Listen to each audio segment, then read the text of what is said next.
Back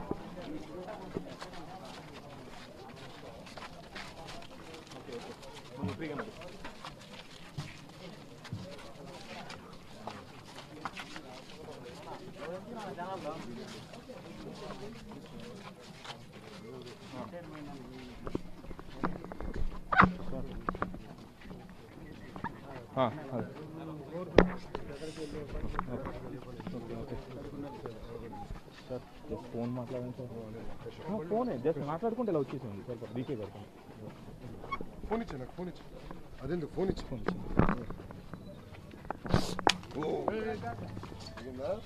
పర్లేదు sir phone పదింది అయ్యా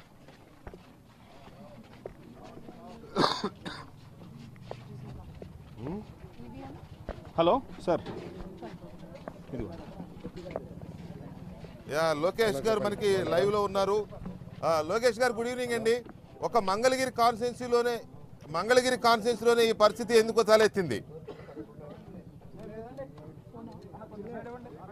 అది ఇప్పుడు మన ఎలక్షన్ కమిషన్ అడగాల్సిన అవసరం ఉంది. మీరు చూస్తే మంగళగిరిలోనే పెద్ద ఎత్తున ఈవీఎంలు పద్ధతులు రాయిస్తున్నాయి. అంతేకాకుండా ఇప్పుడు కూడా బూత్ నెంబర్ 35 వస్తే సాయంత్రం 7:30 కూడా ఇంకా ప్రజలు పెద్ద ఎత్తున బిస్కెట్ ప్యాకెట్ కానివ్వండి కనీస సౌకర్యాలు కూడా ఇవ్వలేదు.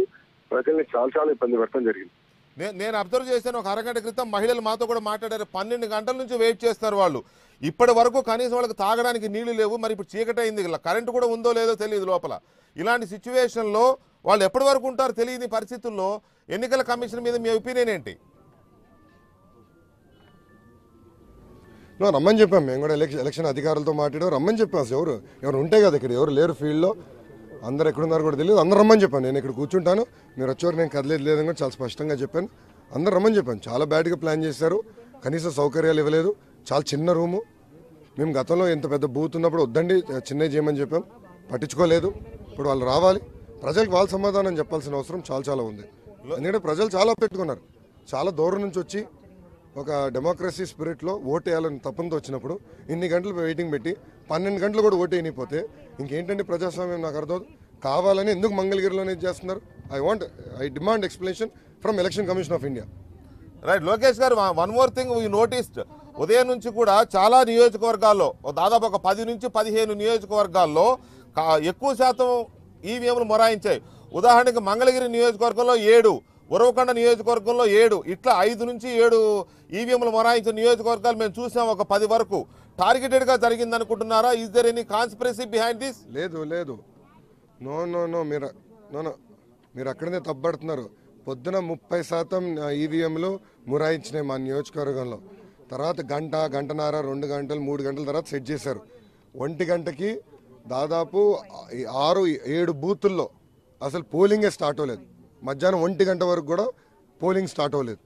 అండ్ ఇప్పుడు నేను రౌండ్లు వేస్తుంటే ఒక బూత్లో అయితే 400 మంది వెయిటింగ్ బయట. ఇక్కడికి వస్తే దాదాపు 700 మంది. ఇప్పుడు తగ్గింది, వెళ్ళిపోయారు కూడా.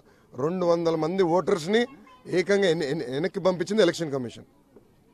రైట్, వన్ మోర్ థింగ్, ఒకరికి ఓటేస్తుంటే ఒక పార్టీకి తెలుగుదేశానికి ఓటేస్తుంటే బీజేపీకి వెళుతోంది అనే కంప్లైంట్ పొద్దున పార్టీ వైపు నుంచి వచ్చింది. చంద్రబాబు నాయుడు గారు కూడా చాలాసార్లు ఇది రిపీటెడ్గా చెప్పే ప్రయత్నం చేశారు, కంప్లైంట్ చేశారు. సో ఇది ఎంతవరకు మీకు ధృవీకరించుకున్నారు మీరు? ఈజ్ ఇట్ రైట్, కరెక్టేనా అది? ఇది ఒక కుట్ర కంపడుతుంది నాకు ఎలక్షన్ కమిషన్ ఆఫ్ ఇండియా నుంచి. డెఫినెట్గా ఒక కుట్ర అనేది కంపడుతుంది. వీళ్ళు ఇష్టారాజ్యంగా చేస్తున్నారు. ఎక్కడ ఎవరు స్పందించారు? ఇప్పుడు అది కాదండి, ఒక వీవీప్యాట్ పని చేయకపోతే 10 నిమిషాల్లో రీప్లేస్ చేయాలి. 2009లో ఎన్నికలు చేశాం, 2014 ఎన్నికలు చూసాం. ఇంత బ్యాడ్లీ మేనేజ్డ్ ఎన్నికలు మొదటిసారి మేము చూస్తున్నాం. బేసిక్ ప్రిపరేషన్ లేదు. ఒక వీవీప్యాట్ మెషిన్ పని చేయకపోతే 3 గంటలు పడుతున్నా రీప్లేస్మెంట్కి. 3 గంటలు ఓటర్లు తిప్పుకుంటామా? అసలు ఇంత టెక్నాలజీలో ఉన్న రాష్ట్రం అసలు ఇట్లా చేస్తే ఎట్లా? అసలు మేము 5 సంవత్సరాలు ఒక ఐటీ, నేను 2.5 సంవత్సరాలు ఒక ఐటీ శాఖ మంత్రిగా పనిచేశా. ఏనాడు ప్రజల్ని మేము ఇట్లా హింసించలేదు, ఇంత ఇబ్బంది పెట్టలేదు. చిన్న సమస్యను యుద్ధ ప్రాతిపదికగా మేము పరిష్కరించాం. వీళ్ళు అసలు పట్టించుకోవట్లేదు, రెస్పాండ్ అవ్వరు. 2.5 గంటలు 3 గంటలు ఒక వీవీప్యాట్ మెషిన్ మార్చేదాకా అంత సమయం పడితే ఇంకెట్లండి?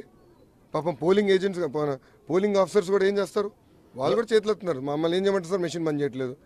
వాళ్ళే అంటున్నారు సార్ మేము ఫోన్ చేస్తాం, ఎవడు ఫోన్ ఎత్తట్లేదు సార్. అక్కడ ఇట్లా అవుతే ఎట్లా ఎలక్షన్ కమిషన్ కూడా లోకేష్ గారు ఉదయం నుంచి కూడా తెలుగుదేశం లేదు, అభ్యర్థులు చాలా కానీ planned గా కార్యకర్తలు కానీ కుట్ర జరుగుతుంది. చాలా మంది కంప్లైంట్లు చేస్తున్నారు, చాలా మంది అసంతృప్తి వ్యక్తం చేస్తున్నారు. వేరే వైఎస్ఆర్ కాంగ్రెస్ పార్టీ వైపు నుంచి ఎక్కడా కూడా అలాంటి కంప్లైంట్ రాలేదు. వారికి కల్పించని తప్పులు మీకే ఎందుకు కనిపిస్తున్నాయి? అంటే వాళ్ళకి ఏంటంటే లా అండ్ ఆర్డర్ ప్రాబ్లం అంటే వాళ్ళకి మంచిది కదా, పోలింగ్ పర్సెంటేజ్ జరగకపోతే ప్రతిపక్ష పార్టీకి మంచిది. అందుకే వాళ్ళు ఆడాల్సిన నాటకం వాళ్ళు ఆడుతున్నారు. అదంతా కోడికత్తి రాజకీయాలు. ఇక్కడ మేము స్ట్రైట్గా ఆడుతున్న మాట కావాలని మన ఇబ్బంది పెడుతున్నారు. ఇది ఇప్పుడు మేము ఎక్స్పోజ్ చేస్తున్నాం. వాళ్ళకి ఇష్టం లేదు. వాళ్ళకి ఏంటంటే ఎంత పోలింగ్ ఎంత తక్కువ ఉంటే అంత మంచిది అనుకుంటున్నారు. మంగళగిరి ఒక ఎగ్జాంపుల్, పోయినసారి 85% పడింది, ఇప్పుడు పెరగాలి కదా, కావాలని ఆపారు. అసలు పోలింగ్ అవనట్లేదు, అడుగునా ఇబ్బంది పెడుతున్నారు. నేను పొద్దున్నుంచి తిరుగుతున్నా రోడ్ల పైన, ఎంత అన్యాయంగా చేస్తున్నారు తెలుసా. చాలా ఆశ్చర్యంగా ఉంది. అసలు ఇంత మన టెక్నాలజీ ఇంత ముందు ఉన్నోళ్ళం ఇంత ఇబ్బంది పెడతాయంటే నాకే ఆశ్చర్యంగా ఉంది. Right, thank you very much Lokesh గారు. మీ అభిప్రాయం చెప్పినందుకు, మాతో షేర్ చేసుకున్నందుకు థ్యాంక్ యూ వెరీ మచ్.